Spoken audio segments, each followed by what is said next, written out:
Hello and welcome to this video brought to you by Lucy Art.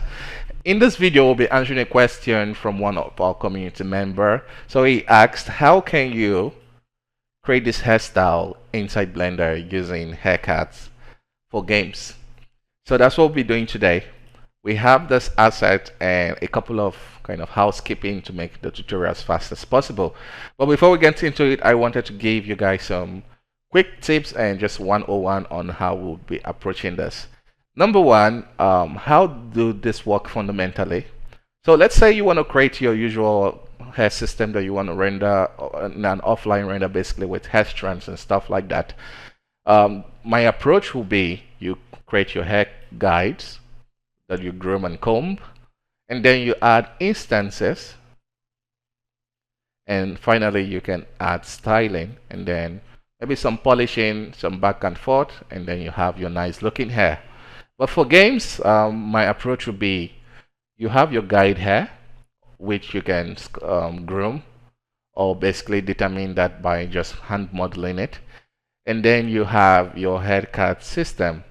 So this head cut system comprises of two major steps, which is the instance, the hair radius, and three major steps. My mistake. The instance, the hair radius, and the hair styling. Okay.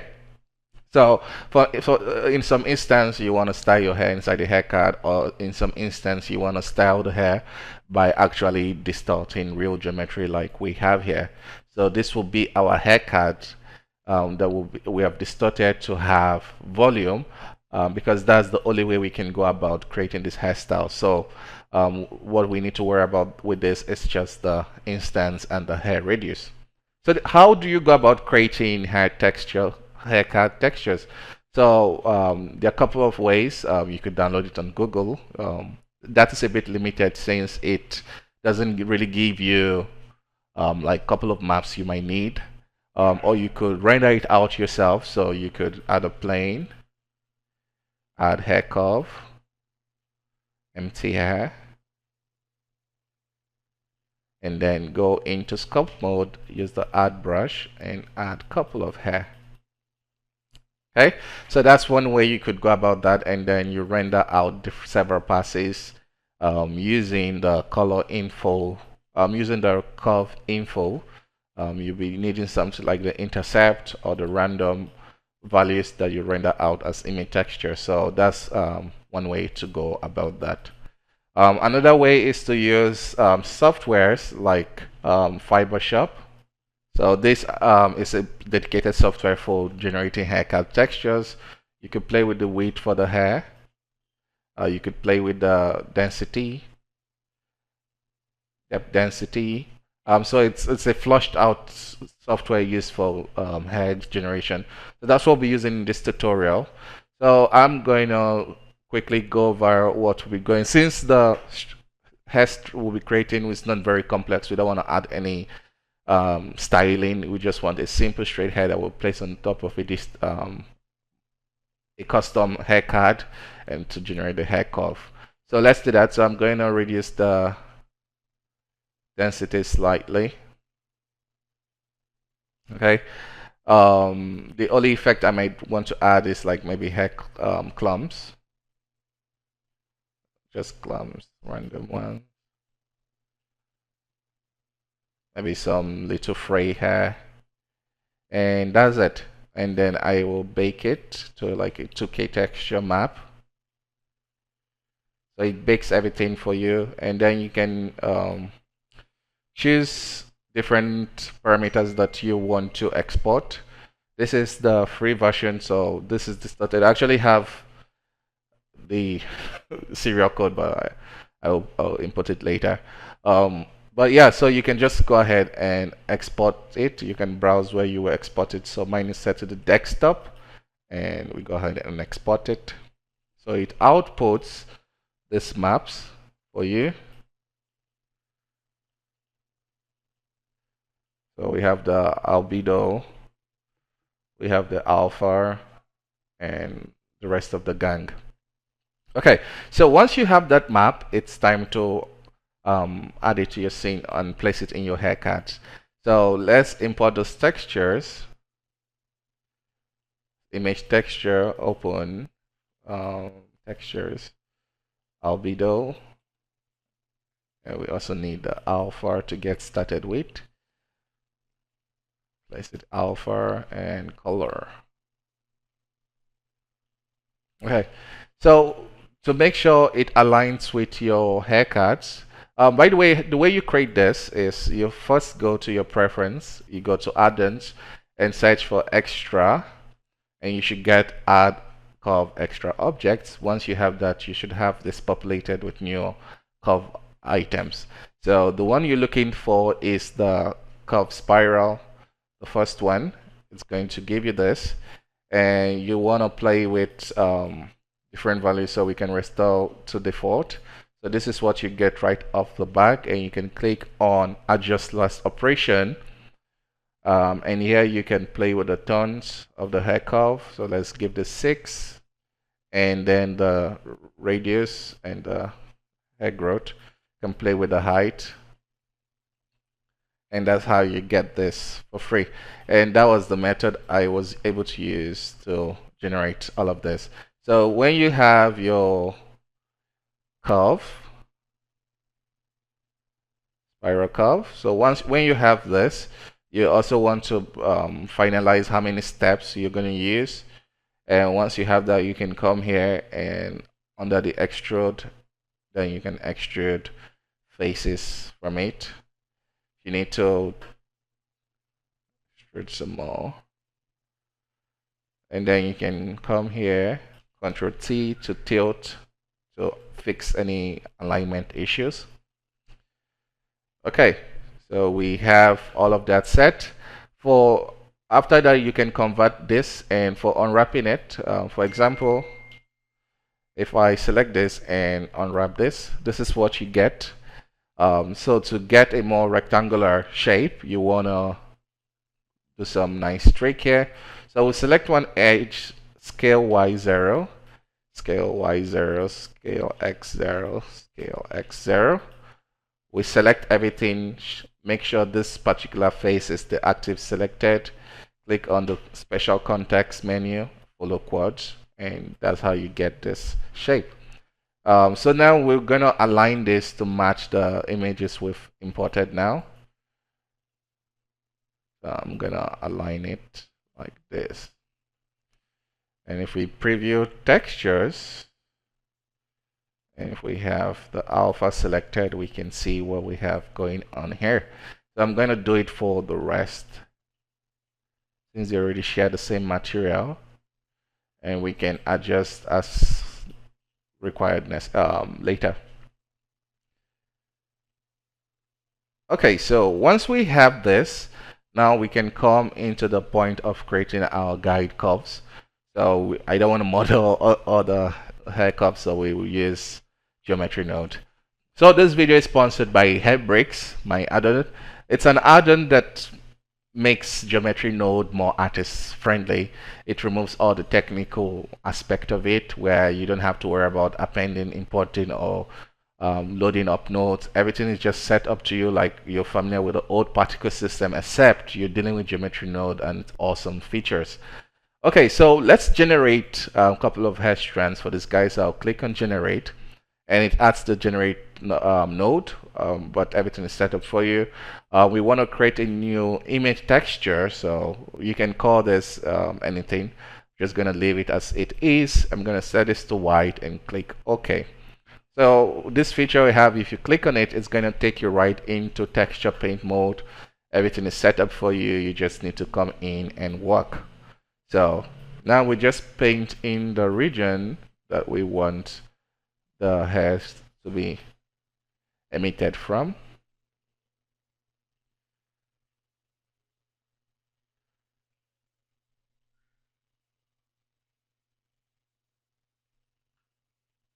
Okay, so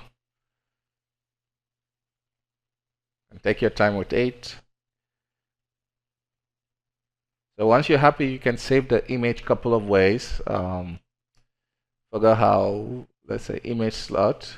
Yeah, save or image, this particular button. Since I've clicked on it, it's disabled now. But if I make any change, you can see you can click on save or image. Okay, so now you can play with some parameters. So we can increase the density. Let's give it about 2 or 3. And then for the length, 0.12, something like that. I don't like this. I'm gonna remove it. Okay. So if you want to make this groomable, you need to apply this, and you're good. So now we can groom the hair direction that we want. So I'm gonna turn on symmetry so that we can have them somewhat like this. So now you can just basically groom and direct how you want the flow of the hair to be or go.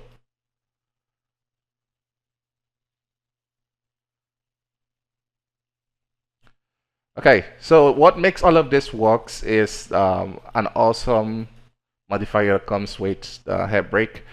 Let's say you add one hair curve and we want to instance this object on this hair curve. So we can do that by adding a modifier. It's called the instancer. So we want to select the collection and the object that you want it to copy. It's normal for tilting function reasons.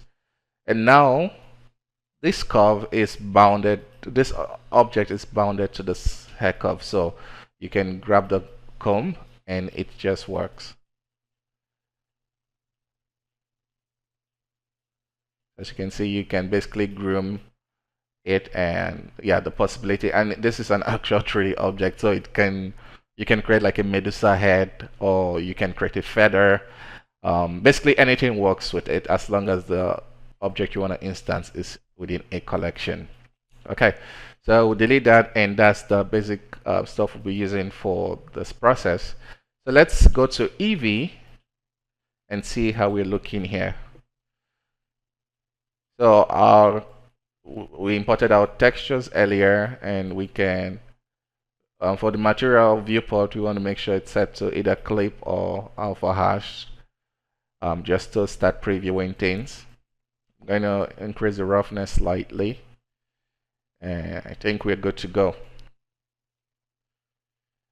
So we'll select this, add modifier instance, set the collection to the instance. The tilt object will be this guy, and align tilt. So let's look at some of the properties that you get with this modifier. So you have uniform scale. We can scale this down so it follows.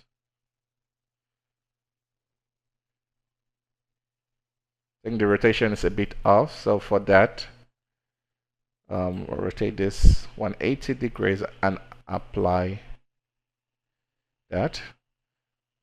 Just to ensure every one of them are behaving the right way, I'm going to hide this for now. Rotate Y 180 and apply.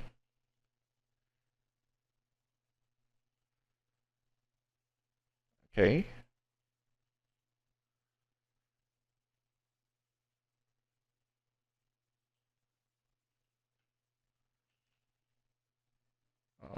Clip. This should also clip.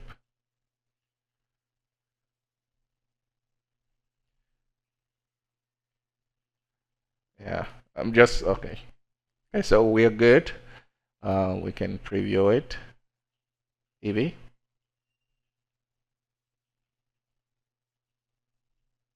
Okay, so I'm using alpha hash. I think that produces a much better preview for what we need.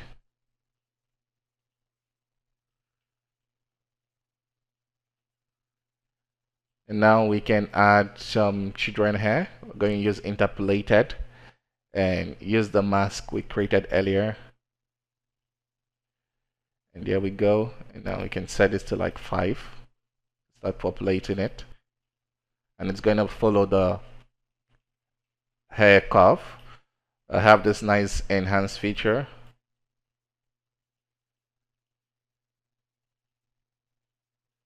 Not working now, but yeah. So all you need to do now is Play with the hairstyle. You get the right shape.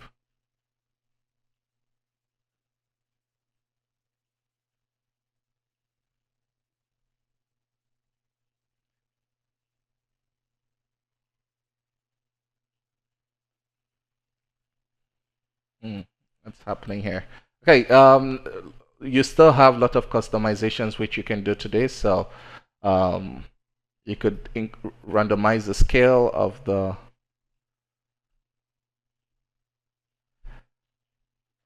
assets.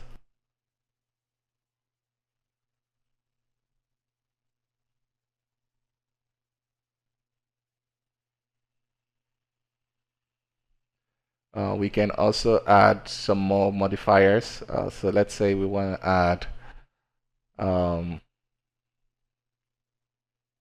what do I want to add again? Clump. So we move it above the instancer.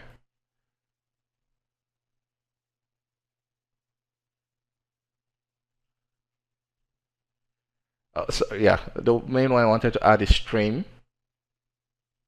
I want to trim and get random scale length for the hair curves, somewhat like this. Yeah, this is bugging me. Who is the culprit?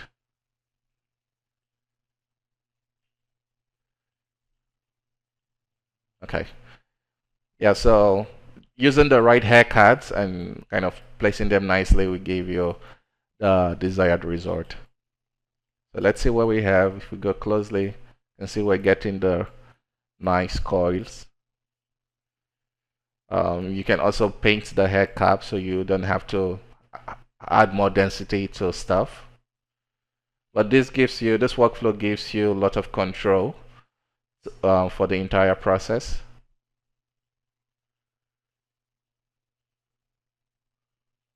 And let's adjust the color to a black color to match the image.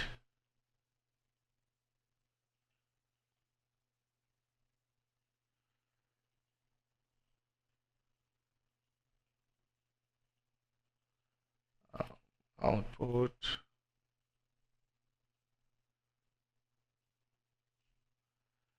Yeah, so this is our coily hairstyle.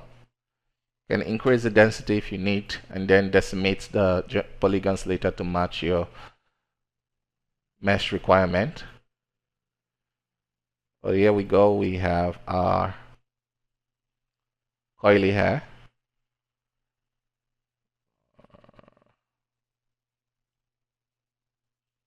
I want to play with the backgrounds. Okay.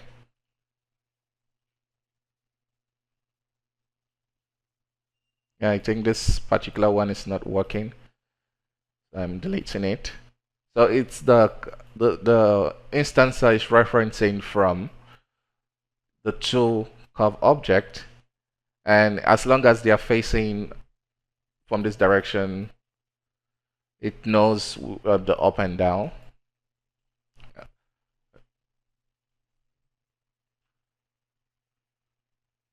Can add more like random noise and stuff. Can add clumps to kind of control some more stuff. Just it's stuff. You can use the tilt range to randomize the tilt if you feel they're looking quite uniform. You can scale it along the curve to create whatever this hairstyle.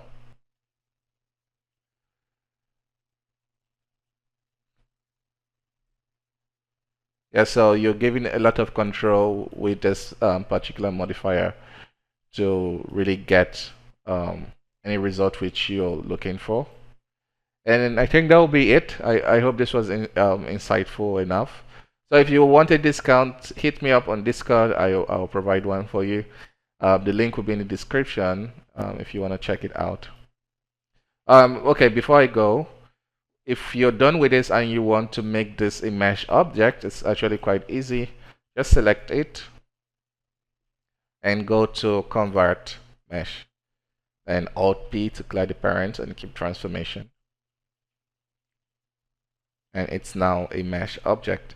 One thing you can do after you're done is to decimate it. So we can add the decimate modifier. Set this 0.02. As long as we can decimate it to a point that still allows us to keep the shape, 0.2.